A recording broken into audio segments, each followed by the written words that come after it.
wabarakatuh. Baiklah, perkenalkan nama saya Wendy Setiawan dengan nomor induk mahasiswa 10517067, merupakan salah satu mahasiswa jurusan Ilmu Pemerintahan pada Universitas Islam Negeri Sultan Tangsepuri Jambi. Adapun pada video ini saya akan menjawab beberapa pertanyaan yang telah diajukan pada ujian akhir semester mata kuliah Tata Kelola Keuangan, yang mana dosen pengampunya adalah Bapak Z. Haryanto. Baik, kita saja pada pertanyaan yang pertama, yaitu mengenai jika pengelolaan keuangan negara tidak dilaksanakan sesuai dengan apa yang telah digariskan dalam paket hukum Undang-Undang Nomor 17 Tahun 2003 tentang Keuangan Negara serta Undang-Undang Nomor 1 Tahun 2004 tentang Perbankan Negara, dapat dipastikan akan timbul kerugian negara.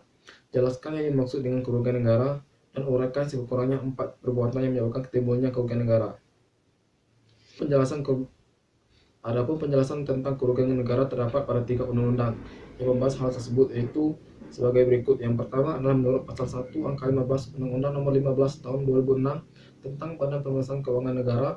Kerugian negara adalah kekurangan uang, surat berharga, dan barang yang nyata dan pasti jumlahnya sebagai akibat perbuatan melawan hukum, baik sengaja maupun lalai. Yang selanjutnya menurut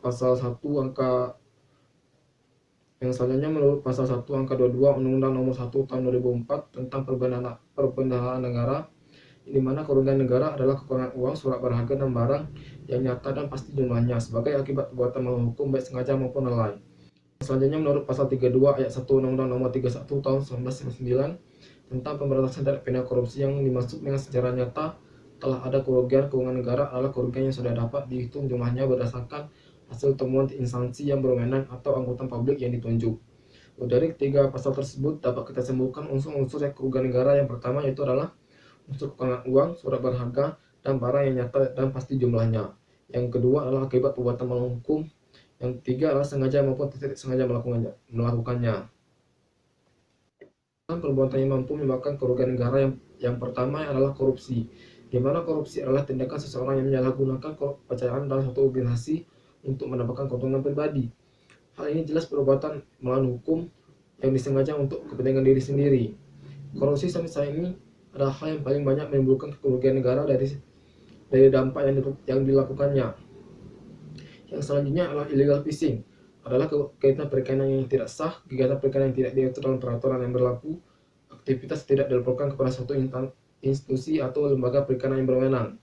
Menurut Kementerian Kelautan dan Perikanan, pada 2014 mencatat kerugian negara akibat illegal fishing diperkirakan 101 triliun rupiah per tahunnya. Yang ketiga adalah pengenaan barang dan jasa. Komisi Pemberantasan Korupsi mengungkapkan bahwa 60% kerugian negara bersumber dari mekanisme pengadaan barang dan jasa yang tidak sesuai dengan dalam Peraturan Presiden Nomor 54 Tahun 2010 atau Perpres Nomor 70 Tahun 2012 tentang pengadaan atau jasa pemerintah. Yang selanjutnya adalah illegal logging, adalah kegiatan penembangan, pengangkutan, dan penjualan kayu secara ilegal atau tanpa ada izin resmi yang diberikan. Menurut Kementerian Lingkungan Hidup dan Kehutanan, kerugian negara dari illegal logging mencapai 17,8 triliun per tahun. Itulah beberapa perbuatan yang mampu menyebabkan kerugian negara. Selanjutnya saya akan menjawab pertanyaan kedua, yaitu mengenai konten video pada link yang telah dibagikan pada soal sampaikan analisis saudara dalam perspektif ilmu tata kelola keuangan negara yang saudara ketahui.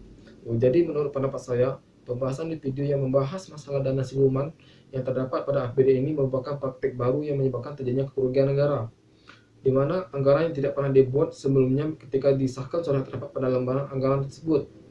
Hal ini jelas akan memberikan dampak kerugian negara, dikarenakan adanya praktik dana siluman ini dengan memangkas anggaran yang telah ditetapkan dan membuat program baru di daerah tersebut, maka mengakibatkan program yang telah dibuat tidak mampu berjalan optimal dengan adanya pemotongan dana tersebut.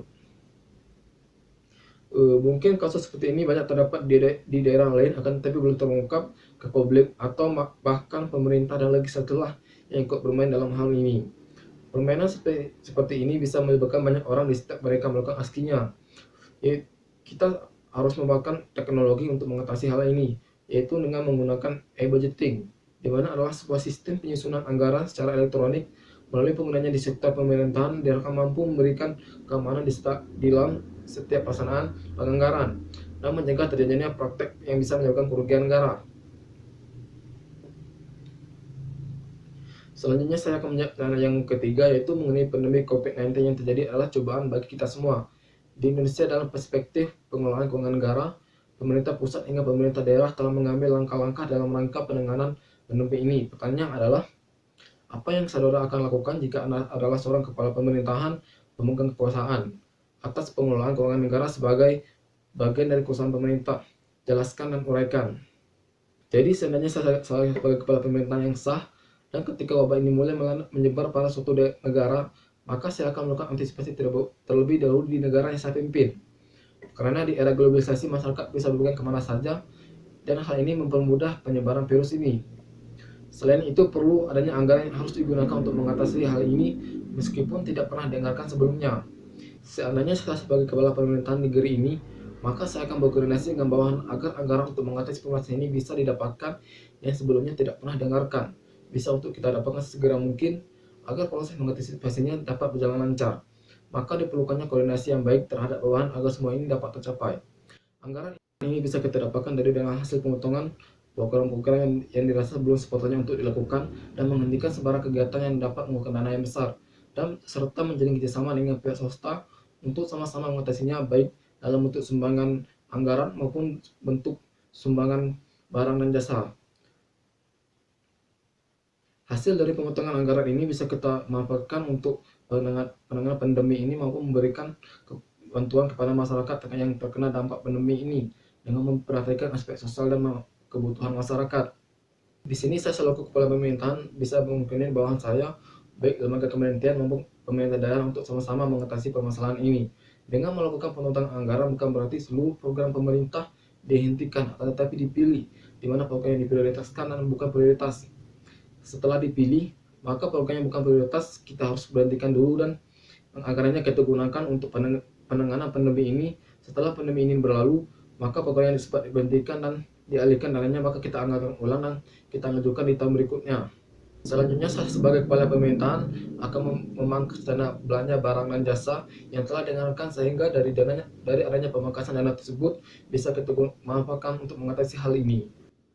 Selain itu, dari keseluruhan anggaran yang telah dipangkas, maka perlu adanya pengelolaan yang baik terhadap anggaran tersebut dan penguasaan yang ketat terhadap anggaran tersebut, agar tidak terjadinya penggelapan dana tersebut sehingga menyebabkan timbulnya kerugian negara, sehingga dana yang tersebut bisa kita manfaatkan seutuhnya untuk menangani pandemi ini. Demikianlah jawaban yang bisa saya sampaikan terhadap pertanyaan yang telah diajukan. Semoga bisa dimengerti dan dipahami, dan semoga pandemi ini cepat berlalu. Wassalamualaikum warahmatullahi wabarakatuh.